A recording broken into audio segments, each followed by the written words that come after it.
Hi, what is up guys, it's Sam from Two Mates Gaming here. Love that quad feed I got there. We're jumping in on Hunted. I've got a nuclear on this map. I'm using the Arc 7 Auto in an overkill class with the VMP Auto, and that was a fantastic submachine gun from the Black Ops 3 beta. As you can see here, its short range is fantastic, has a very high rate of fire, so you can just knock enemy down to close range. But I just want to talk about some Black Ops 3 news that was extracted from the PC files. A massive shout out goes to the Gaming Revolution, who stays up to date on a lot of news for Call of Duty. He's very quick, he's probably the quickest YouTuber I've seen. He also has a lot of speculation videos about multiplayer and zombie storylines, and also a lot about Advanced Warfare, so definitely check him out if you want to stay up to date on Black Ops 3 news. I'll also sum up a lot of news in my videos about Call of Duty. They'll be up on the channel quite a bit, so definitely check them out. Hopefully get you guys hyped for the new game that's out in a couple of months. But I want to talk about the origin stories of the 4 characters we saw in the Shadows of Evil trailer, and why they find themselves on the zombies map Shadows of Evil. It seems they were put there for their bad deeds. We have a boxer who used brass knuckles in a boxing match and accidentally killed his opponent. We have a corrupt police officer, and then we also have Femme Fatale, who's a manipulative woman who's also a stripper but aspires to be an actress. And her agent threatens to expose this, and she manipulates him and then masterminds his death. Then we also have a magician who makes it look like an accident but actually meant to kill his wife in a magical experiment. And this is all confirmed by the actor who plays the boxer, who says they all find themselves in purgatory. Now this is where it gets very interesting, because if you think back to Mob of the Dead, they too were also in purgatory. And this is no mistake. Mob of the Dead and Shadows of Evil are linked. Both sets of characters know each other, all their stories are intertwined and developed during Black Ops 3 Zombies. So this is crazy. I can't wait to see how this unravels in the actual game. I also want to let you know about the existence of another character aside from the 8 I just mentioned, and that is the Shadow Man. This character seems a bit more complex and interesting. He's almost all-knowing. We know his existence is confirmed by the fact there's an audio file that was leaked from the PC files, and I'll leave that in the description. Definitely give it a listen, because it will make what I'm going to say make more sense. He seems responsible for putting the characters into Shadows of Evil, and he's almost pushing them towards their redemption and their recovery from their sins.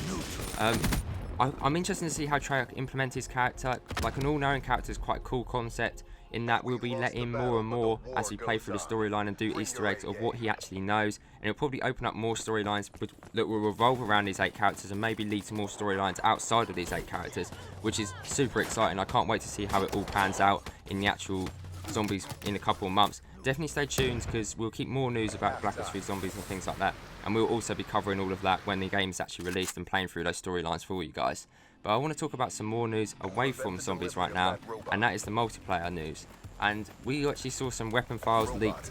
These were like classified in the beta. If you played it, you would have seen there was almost a full set of class loadouts, but some guns were classified. But these classified guns were released. And we saw the Ballista come back, which is a fan favourite. Everyone knows it's massive to the sniping community. If you're a part of it, you would definitely know that. It has 5 in a round, and the rapid fire in Black Ops 3 that you can put on snipers, I think will make this a very interesting gun. I think it'll be the gun to use and the sniper to use in Black Ops 3. For sniping, obviously, not all the gun to use. You've got loads of guns that were decent. Man of War, Arc 7 in this video. But moving across to submachine guns, we had the MP7 come back in. It was reskinned and renamed just like the Ballista, but it performed almost the same. Both guns performed very similarly, so I think they're pushing in back some fan favourites, as they do sometimes. So that's cool, I'm looking forward to that. But now we're going to jump back into this game and talk about my class I've got here, which is the Arc 7, which I loved in this sort of class loadout, because you can swap and assess your situations where people are. I use the Arc 7 for long range because it's steady, and then I switch around and cycle through my weapons to get to the VMP, because I know it has a very high rate of fire.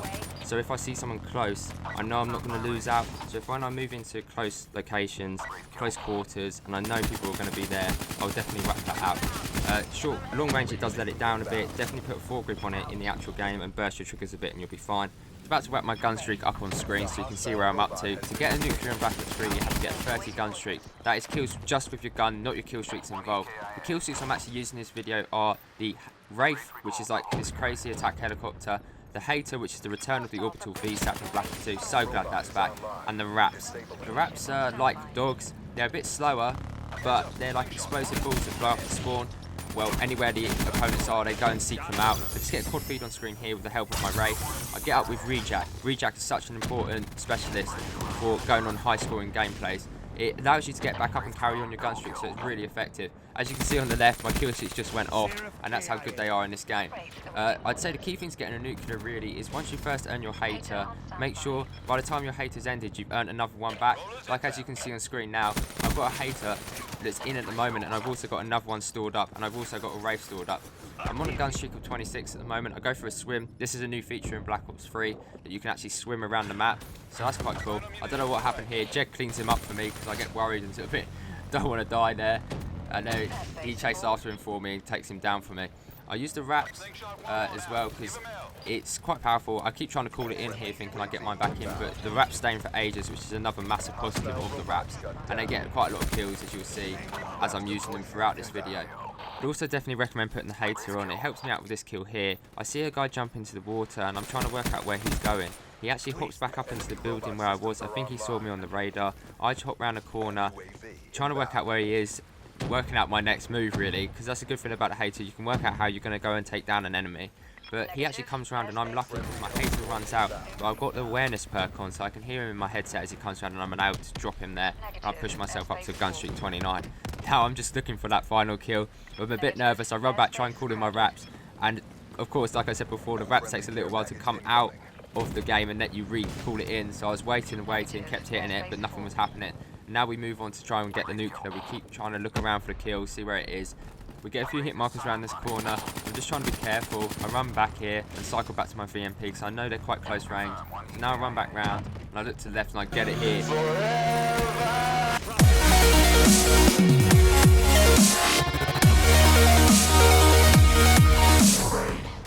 Definitely leave a like for that. That's a nuclear. I've got a couple more that will go up on the channel as well, and definitely stick around for some more news on COD and stuff like that. So subscribe for more. There'll be loads of stuff like custom zombies. We're quite a new channel. Get another guy here on 32. We keep going with an unstoppable.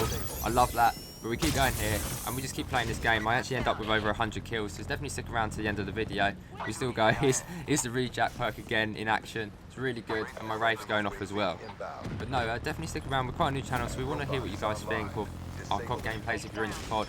We also have a lot of PC content like GTA 5 mods. Definitely check out in the next couple of days because there'll be an Iron Man mod up on the channel. That's a crazy fun mod to do. We have Gary's mods, so like scary maps, prop hunt, maybe a bit of trouble in Terrorist Town as well. And custom zombies will be on the channel quite a lot. It's basically where mappers go in and change World at War zombies and create their own maps. They're super fun to play, and we hope they'll be entertaining for you guys as well. We have one up on the channel at the moment. Definitely go check it out if you've not seen it. It's quite funny. It's on the Hotel B2, which is quite a small zombies map. It's really intense, and we had some good gunfights here with some zombies and stuff, and it's always a good laugh to play with my mate Jed. This is what we want to do with the project, just have fun and just hopefully build an audience and get to talk to you guys as well. So definitely comment below if you see the videos. We'll definitely get back to you. We're so small that we only get 1 or 2 comments at the moment, so it'll be good to hear what you guys think, see what you'd like to see in the future. And if you enjoy the video, definitely give it a like, maybe subscribe and stick around because there'll be so much more to come, and we're looking forward to coming and bringing all the videos to you as well. If I was going to give you a few general COD tips for Black Ops 3, I'd definitely say if you're into high scoring gameplays, put these kill streaks on because the Wraith is really good in the air, the Wraps is good on the ground, and the hater lets you know where everyone is. They have the added bonus that you don't have to control them, they're all controlled by the computer, you can carry on playing as you were and cover yourself and things like that. If you've got a bit of money to spend, I'd definitely recommend getting some control freaks. They're really good for your aim and things like that. They improve your accuracy. I didn't really ever think they would do that much, but when I bought them, I think they're great. I can't go back and not use them anymore. I also have a scarf. These are a lot more money, but if you're going to buy a controller, it might be a worthwhile thing to have a look and see what you think of them. Maybe get one. They're really good. They're worth it as well. They're just general COD tips if you got a bit of money to spend and things like that.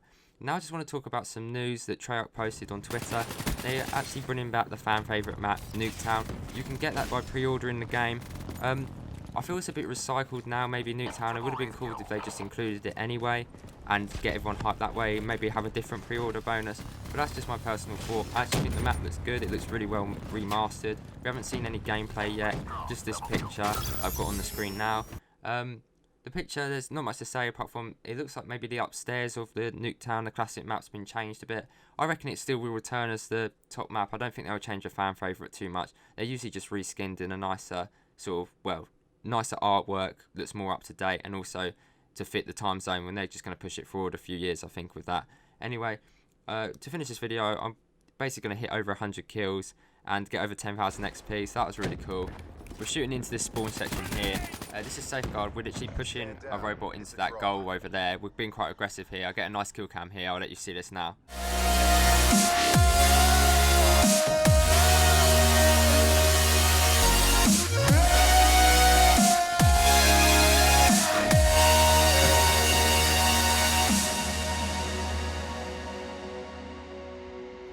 And there's the end of the game. Thanks for watching, guys. Definitely stick around for more Call of Duty content. There'll be a lot more news and good gameplays. There's a couple more nuclears that'll be up on the channel soon. Check out our other content as well. We have new game series up, and we also have a lot of custom zombies and PC gameplays. Thanks for watching. Subscribe and like if you enjoyed this video. I'll see you guys in the next video.